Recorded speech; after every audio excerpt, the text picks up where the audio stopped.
अब गृहस्थ पुरुष का शिष्टाचार बताया जाता है। 2 यज्ञोपवीत तथा 1 चादर धारण करें, कानों में सोने के 2 कुंडल पहने, धोती 2 रखें, सिर के बाल और नाक कटाते रहें, पवित्रता पूर्वक रहें, स्वच्छ पगड़ी, छाता तथा चरण पादुका का धारण करें। वेश ऐसा रखें जो देखने में प्रिय लगे।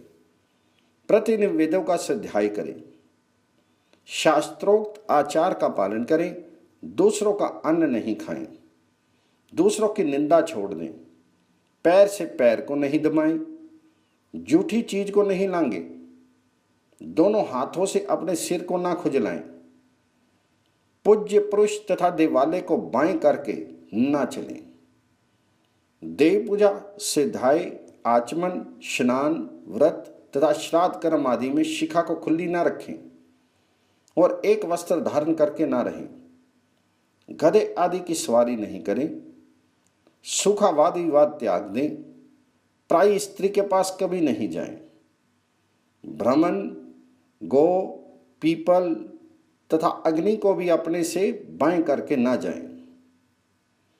इसी प्रकार चौराहे को, देव वृक्ष को, देव संबंधी कुंड या सरोवर को तथा राजा को भी अपने से बाएं करके नहीं चले।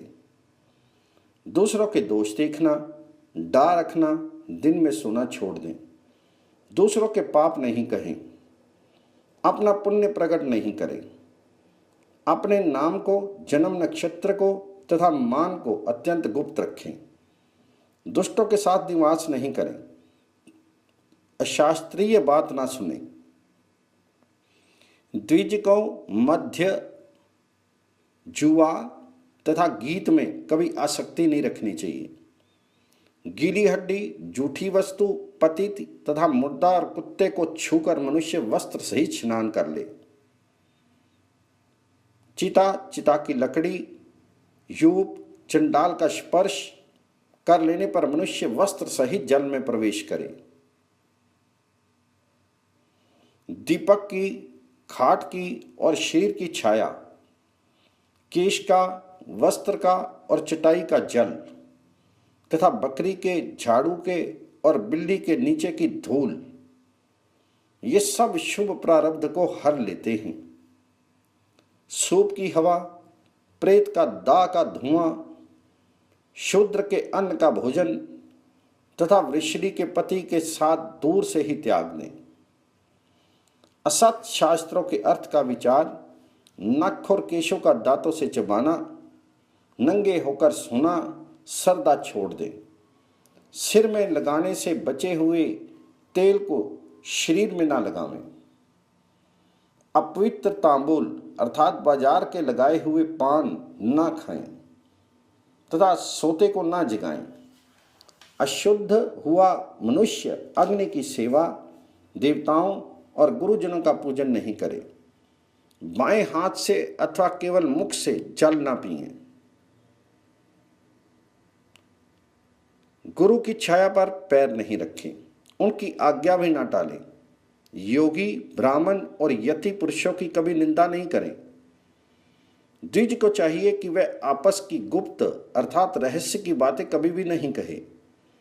अमावस्या तथा पूर्णिमा को विधि पूर्वक याग करे। द्विजों को सुबह शाम उपासना और होम अवश्य करने चाहिए। जो उपासना का परित्याग करता है उसे विद्वान पुरुष श्रावी कहते हैं। एन आरंभ होने के दिन विपुष योग में जब दिन रात बराबर होते हैं, 4 युग आदि तिथियों में अमावस्या को और प्रेत पक्ष में ग्रस्त द्विज को अवश्य श्राद्ध करना चाहिए। मनवादी तिथियों में मृत्यु की तिथि को तीनों अष्टकाओं में तथा नूतन अन्न घर में आने पर ग्रस्त पुरुष अवश्य श्राद्ध करे। कोई क्षत्रिय ब्राह्मण घर पर आ जाए या चंद्रमा और सूर्य का ग्रहण लगा हो अथवा पुण्य क्षेत्र एवं तीर्थ में पहुंच जाए तो ग्रस्त पुरुष निश्चय ही श्राद्ध करे। जो उपयुक्त सदाचार में तत्पर है उन पर भगवान विष्णु प्रसन्न होते हैं। भगवान विष्णु के प्रसन्न हो जाने पर क्या असाध्य रह जाता है।